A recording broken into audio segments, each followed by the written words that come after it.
So here's a telephone conversation that I had with Mr. Randy Dixon. That's Dixon, and he's with the Alabama Board of Medical Examiners and Medical Licensure Commission, and he's in the investigations department of the Alabama Board of Medical Examiners and Medical Licensure Commission. This conversation, it took place on January 21st, the year 2021. For all the details on what happened to me, this has been documented thoroughly with the original records and images and my own opinion and experience in 6 hours of video, and it's on my YouTube channel, My Medical Nightmare. And where I live, the state of Alabama in the United States of America, there are various avenues that you can pursue if you had dealings with licensed medical professionals who don't do their job, or who are involved in corruption or some type of fraud. This involved filling out like a lot of paperwork, and I sent this in back in December 2020. So end of January, I finally was able to get on the phone and talk to one of these people who received this paperwork at the Alabama Board of Medical Examiners and Medical Licensure Commission. And during the course of this conversation, what you'll note here in the video portion, these are basically the proofs and the reasons for the complaints. These are my original records. Alright, the doctors are saying these injuries don't exist. I went and got my own medical records, and I'm putting them up here for everybody to see. So I sent in quite a number of complaints, and I sent most of them in at the same time. It's like close to 10 complaints I filed. And you know, if you have to file one complaint, you know, this is should be a cause for concern. But I filed close to 10. And what's more, you know, many of these, they're related. And this should be a major red flag to these investigative people. Yeah, this is the organization in the state of Alabama that gives the doctors the right to practice medicine here. So you go to a doctor, they're a doctor because they got a license from these people. And these people at the Alabama Board of Medical Examiners and Medical Licensure Commission, they represent the people of Alabama. And if you go to a doctor in the state of Alabama, these people are responsible for granting those licenses, and they're responsible for investigating possible complaints from patients. And anytime we get that number of doctors complained on, we want to do a little bit of intake work on it just to see, you know, where the case is going and what all's involved. Now, from what I can read, and I want you to correct me if I'm wrong, because you sent us a lot of information. All of these are radiologists, and you're complaining because you believe they misread your x-rays and MRIs. Is that correct? There's 3 doctors on one, 4 doctors on one, and I believe 4 doctors on the other one as well, if I remember right. I think it's 11 total. Yeah, they're not all radiologists. Yeah, I had an injury in 2018, and I knew that I've had broken bones before, and when I was younger. Yeah, I have experience with broken bones, and I had an injury in 2018. It involved, just as a layman, as I can express, I thought my neck was broken. And I went to the emergency room at the St. Vincent's East Hospital. It was in August. And yeah, I went there, and they did like a basic x-ray, no contrast or anything. And you know, I expected them to tell me like some really bad news, because I could not move my head. Yeah. And they did the X-ray. They came back, and they told me there. I went to Q-Track. It's a department called Q-Track in St. Vincent's East Hospital, Birmingham, and they told me that my X-ray was more or less normal. They said there were no problems, and I was sitting there, and I could not believe what they were telling me because I could not move my head. I never had pain like this in my life, and after this injury, I had pain in my head and in my neck that never went away. And the pain, it was so great, it was so obvious. I knew that this was like something serious.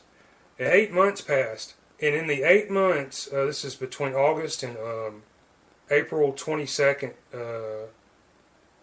2019. So in those 8 months, this injury it didn't ever heal. It didn't go away, and the pain it was there just as much as when I went to the emergency room the first time. So I went back, and this is an issue of convenience mainly.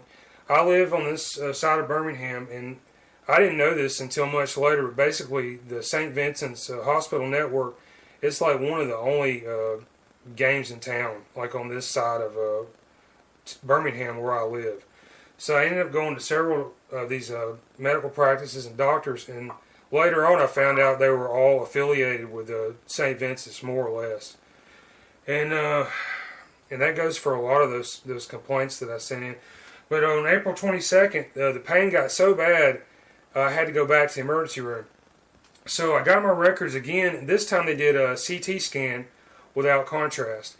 And I put all my records that pertain to the complaints in there, the copies and things, put them on CD, and printed out some pictures. And I have many more records from other visits. Complained on 11, I believe it's 11 different physicians, and it's basically about each and every one of them's lack of treatment or missing whatever is on the X-ray or MRI, whatever. Yes, sir. And you also you're talking about a break at the base of your skull, I believe. Yes, sir. You talk about these worms in your skull and neck.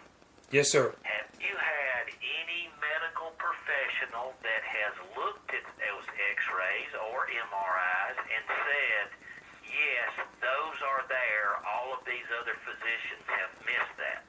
Or is this what you see when you look at the X-ray? The pain that I felt and what shows up in those pictures, those concur. What the doctors were telling me and the pain that I felt, that didn't match up. And then what the doctors were telling me and what I was seeing in the pictures, that didn't match up either. In April, I got those CT pictures back, and those pictures, they definitely show that my skull's broken. And that totally explained to me what pain I had. Are you qualified to read an X-ray or a CT? Do you have a medical degree, or do you have some type of training that would teach you to read either one of those things? No, sir. Sir, I can tell you, I've been doing this for 18 years, and I can't read an X-ray or an MRI. I don't think you have to be medically qualified to see a broken bone in an X-ray picture. But no, sir, I don't have those qualifications. Okay. Do you have a medical professional that has looked at those pictures and said, I see what you're speaking about, and I do see a break? I do see. You see what I'm looking for? Yes, sir. I'm looking for something to hang your hat on that says each one of these 11 physicians messed up in your care in some way. I believe that this hospital and the doctors involved, they were involved in patient dumping. They patient dumped me. And I believe this is an EMTALA violation. It's United States federal law, EMTALA. And I don't know if you're familiar with this, but patient, you go into the emergency room, there's an obligation for them to treat you based on your injury. Now, what I believe happened in my case was I went in there, they asked me about my ability to pay, they asked me about insurance, which I didn't have. I didn't have a job. I had no source of income. And I believe that what had happened to me was that they used the misdiagnosis, as the vehicle to circumvent telling me the truth about my injury. And yeah, the evidence definitely shows up. Okay, this injury that I had, it did not heal. And it became worse and worse and worse, and it became infected over time. Now, what started to show up in these official diagnosis and pronouncements from these medical people was they began to note the side effects of this main injury. And I believe that the side effects, they noted infection. I had a nurse that noted, this is in a record that I have, noted possible parasites. So they began, the emergency room in St. Vincent's, they noted in August 2019 when I went back for the second CT scan, they noted infection, mastoiditis, and leukocytosis. So what happened was, over time, the side effects began to be noticed. But I believe the main injury, a number of these doctors, they would not diagnose because of the severity and the relationship to the EMTALA and the insurance and the ability for me to pay. That's what I think. And that's really the reason for my call, to see if you have any medical professional, any physician, any PA, any nurse practitioner, anyone that has given you a record or through a doctor visit has said, yes, the parasites are present, your neck is broken at the base of your skull, or any of that. Do you have anything confirming that, or is this a culmination of your investigation and everything that you've put together, knowing your injury well, and I'm sure you do, but is there anything else substantive from a medical professional that outlines what you're alleging against these physicians? Yes, sir, I do have something. I went to Northside Medical Associates, and this is also St. Vincent's Primary Care. This is in Trussville. It's off of Deerfoot Parkway, Trussville. I saw two nurses there, Frankie James Crum and Celeste Richardson, and they're both NP nurse practitioners. So James Crum, he's the guy who referred me to this MRI that I had done in, I guess it was August of 2019. They were telling me that I needed to go to a neurologist, an orthopedic doctor, and possibly I would need neurosurgery. So and it was interesting to me because at the same time they were not coming back and giving me these official diagnoses, but they were pointing me in these different directions. So what it was telling me was I had an injury that was much greater than they were telling me, and maybe they knew something they weren't telling me. Well, did you follow up with a neurologist or an orthopedic? Yes, sir. I went to Kyle Hudgens. Hudgens is one of the physicians, yes, sir, that you complained on. Yes, sir. Okay. So he's the neurologist that I went to. I was referred to another neurologist at UAB. That was Mina Lubos at UAB Neurology, and that was through. Let's see, it was Savage Senior, Perry Savage through Ortho Alabama Spinal Sports.